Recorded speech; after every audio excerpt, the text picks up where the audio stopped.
Joseph Campbell said, "Follow your bliss." This is one piece of advice that all INFPs should live by. I've learned 3 different things that I constantly recommend to clients and to other INFPs that I talk to when they are feeling like they've lost their spark, when they're feeling unmotivated, depressed, overwhelmed, not creative anymore, or worse. And the first one is reflective journaling to tap into your introverted sensing and introverted feeling.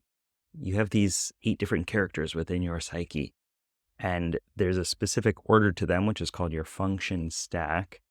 And I'll just briefly go through the ones that matter right now for us. Introverted feeling, your dominant function, this is the soul. Is this right? Is this wrong? What is my conscience saying about this? Do I like this? Do I hate this? How do I feel about this? That's what the soul is asking. Then you have the explorer, your auxiliary function, extroverted intuiting. This is about challenging the status quo, about shaking things up, about exploring idea space, dreams, imagination, potential, curiosity. Those 2 together are the core to your personality type, the strengths. But there are other characters. Introverted sensing is your tertiary function. This is what I call the stabilizing guardian. As a guardian, it is focused on maintenance, on protecting, on making sure that you feel physically comfortable, that you've maintained familiarity. And one more before I explain how journaling is impacted by your cognitive functions. Extroverted thinking, your inferior function, this is the commander. It's about strategizing, creating goals, scheduling things, checking things off a list, delegating tasks. We generally struggle with that character. But we also struggle with our guardian for many ways because we get trapped in looking at the past as a place of struggle or as a place of like, oh, that was great. I'll never be able to go back there. It's very defeatist in a lot of ways. And through intentionally using journaling as a reflective process, you can build gratitude. What happened today? What happened in the past? What are some stories that I've lived in my life? Whether they're big ones, big epic, fantastical journeys, stories of fighting with the Yakuza, or just going to karaoke and singing some songs and feeling really good, or a story about your dog or cat. These are moments of life that you can be appreciative of. And gratitude improves so many things in your life. Health, emotional wellness.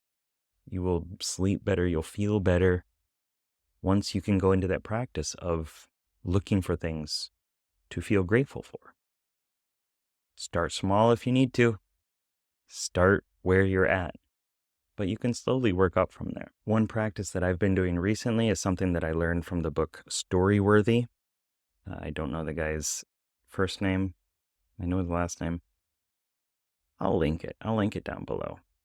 But within that, he's got something called Homework for Life, where you reflect over your day and what was a story that happened today? What was a 5-second moment of my life that had some sort of challenge or emotion or feeling to it? And just capture those. I've been writing them in an Excel or a Google spreadsheet, and it's been really helpful, and it's been fun. And my mind has brought together more and more stories throughout my life because now my unconscious mind knows that that's something that I'm looking for.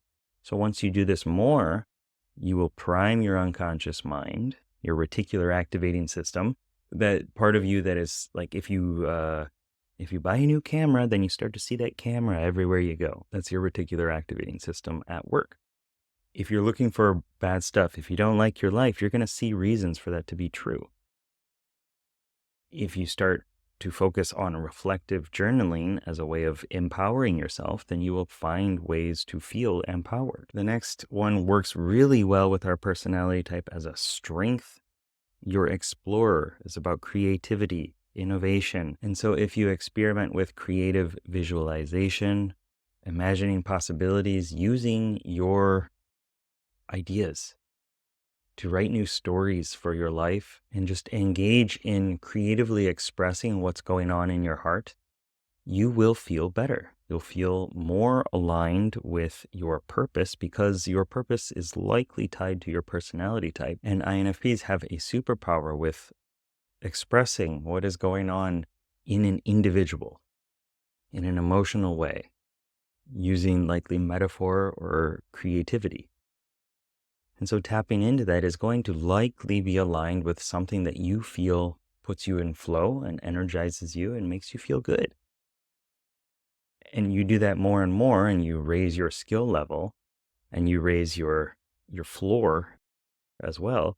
And you start to progress in your life in ways that you weren't before. And that feels good.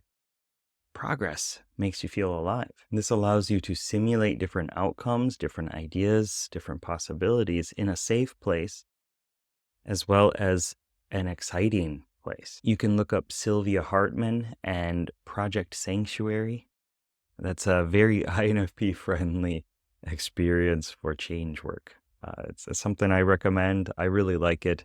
It is a bit woo-woo, but I think we're okay with that. And the last method to gain more understanding of your purpose is to throw yourself into new contexts, new experiences, new situations that you are unsure of, that you don't know how you'll do in, that are scary, that make you feel anxiety.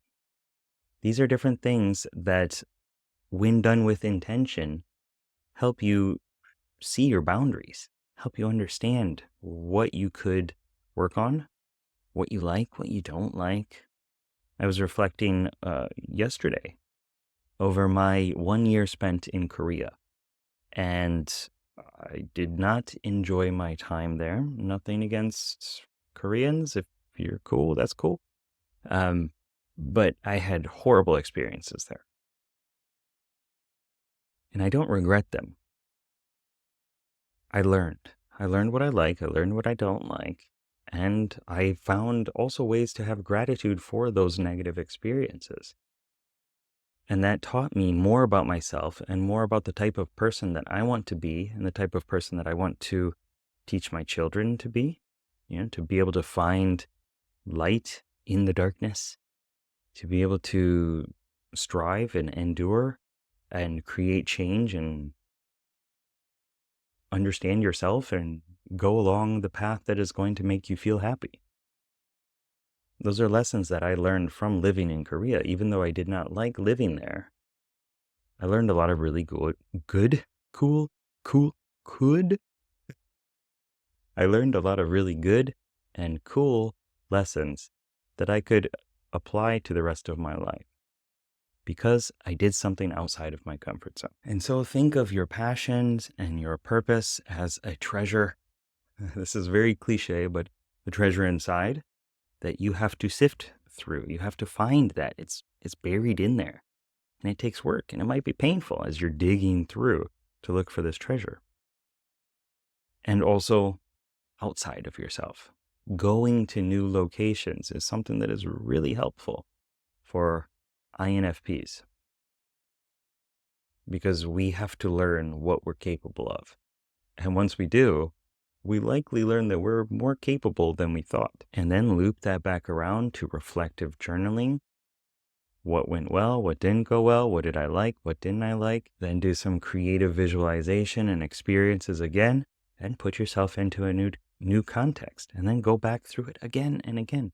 Those three will light you up. They'll teach you more about your passions, and you will find that spark, or you will create that spark that will help you be the awesomest INFP that you can be. And if you want to get started, there's a 5-day free personality type tutorial for INFPs. You can go to inowfeelpositive.com, INFP, inowfeelpositive, and get the free 5-day type tutorial.